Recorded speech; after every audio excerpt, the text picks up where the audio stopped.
eh. Ay, merong nagpalig sa akin. Oo. Taga Quezon. Ilocano, tsaka Batangueño. Oo. Bulanay.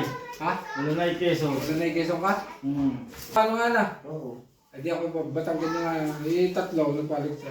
Ay di, ang palig sa ano, pagpapalipad ng firework. Oh. Ay di, Ito nag-umpisa. yung bagong taon lang yun.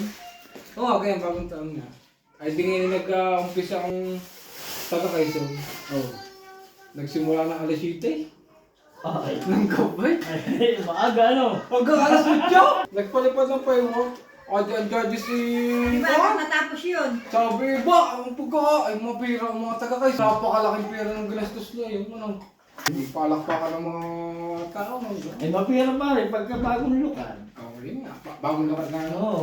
Quezon. Ay, sa mga Oo. Oo. Ay, di tinawagan niya itong Ilocano. Oo. Ay, kayo Ilocano pala na.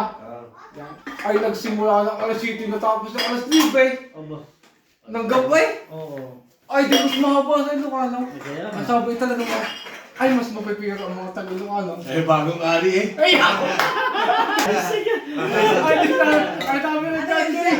Ay, di panalo ng mga Ilocano. Oo. Ay, ito kayo matanggal Eh, niya. pare, ang Ilocano ay tig 10 hektare ang lupain. Ay, pero mo yun.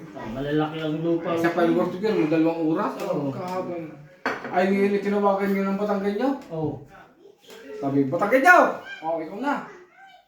Ay, nagsimula ng alas 7. Ay, natapos ng alas 9 ng umaga.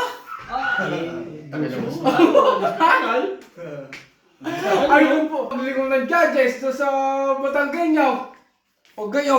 Ay, pagbukulat nung sa akin, may kalahating sako pa na alitap-tap ang palilipad eh. Ay, sabi, ay, abutin pa yung alas 9 uli na kape.